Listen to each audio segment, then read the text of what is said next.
Hi, welcome to you all. My name is Dr. Manocha. I am a pain specialist.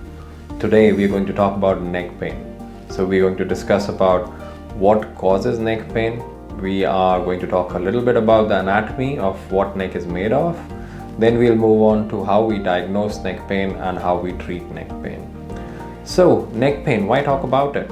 It's a very common problem, perhaps one of the commonest musculoskeletal conditions after back pain. Now, the pain originating from the neck might not just remain limited to the neck. It will often radiate towards the front and cause headaches to people. It will often go down towards the shoulders and cause shoulder pain, and it can further radiate towards the arms, causing a dysfunction of the arms. It's not uncommon for this pain to go down towards the blade of the scapula. It's not even uncommon for that pain to come forwards towards the front of the chest. So it has very different manifestations depending upon what's causing the pain and where it's originating from.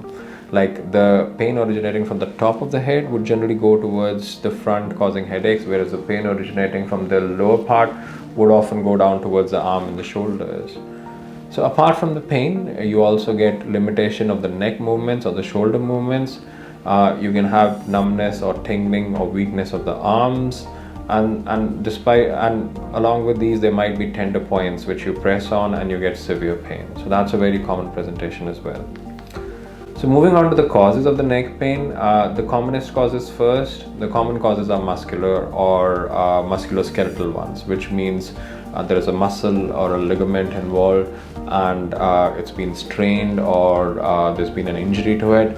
And that often causes localized neck pain with limitation of the movement, which means you can't rotate your neck very often or as freely as you would like to, and simple activities like driving become a challenge.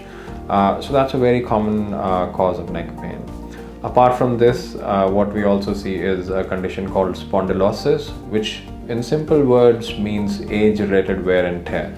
This wear and tear may be in the discs or in the joints of the spine or the spine as a whole. And that is a very common condition. Another common problem we see which gives rise to neck pain is disc problems. So if there is a disc in the neck which is bulging out, it can press on the nerves. So remember, the nerves coming out of the neck, they go into the arms and supply specific areas of the arm. So if there is a disc bulging out in the neck, it can lead to pain going down the arm in the distribution where the nerve is going to. So that's again a very common cause. But the good thing about this is that most of the disc bulges would get better within 3 months. And if it's not getting better or it's causing weakness or numbness in your arms and it's progressive, that's a time to seek help from a doctor. Then there are other rare causes, causes like infections, causes like tumors, causes like trauma or injuries or fractures. Fortunately, as I said, they're rare. Then we also have to remember that there is a genetic predisposition, which means if our parents are suffering from these conditions, there is more likelihood that we may suffer from these conditions as well. So now, having known about the causes, let's move on to discussing a little bit about what neck is made up of and discussing the anatomy of the neck. So if I remove the skin of this model, you can see the framework or the skeleton. So the neck, which is between the head and the rib cage, is made up of 7 vertebrae or 7 bones stacked one above another, and I'm highlighting them one by one. So these are stacked one over another, and if we see it from the side, in between the 2 bones in the front is a disc, which is being highlighted by my pointer now. And on the back side, you've got the joints between the 2 bones of the vertebrae.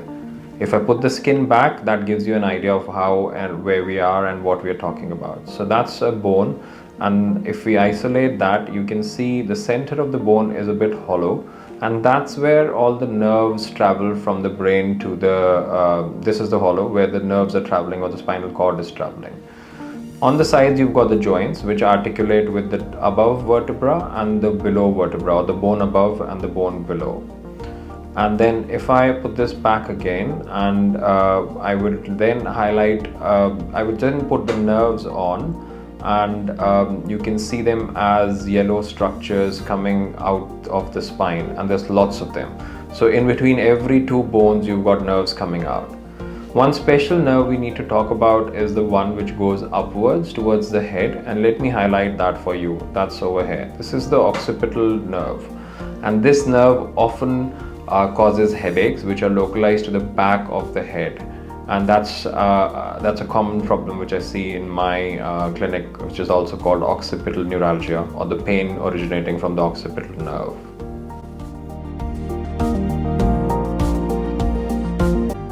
So now that we have understood there could be numerous causes of neck pain, the process of diagnosis often involves carefully listening to the patient, because the way the patient describes his or her pain often gives us a clue of where it might be originating from. So the process of diagnosis would involve a careful history taking, followed by examination of the patient, which again has clues, and then investigation.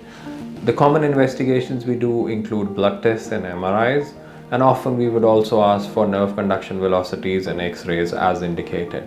And then what we try and do is we try and put all these pieces together and solve the puzzle as to where the pain's originating from.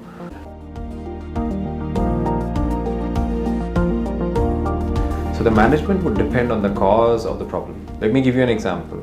Recently I had a young chap who had neck pain for a year, and despite all extensive investigations, no one could diagnose his pain. He tried lots of medications, but nothing was helping.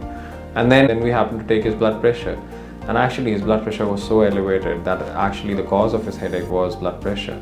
So we stopped all the injections and we stopped all the medications and controlled his blood pressure, and he got better with that.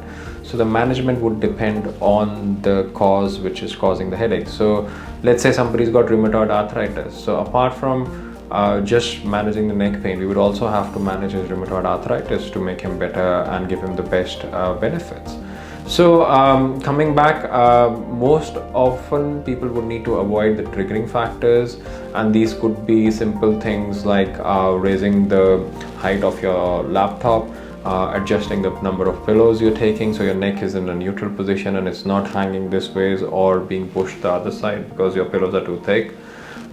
It will often involve not being in one posture for too long, so taking regular breaks, things like giving up smoking. So these are all lifestyle modifications which most people would have to incorporate in their routine lives.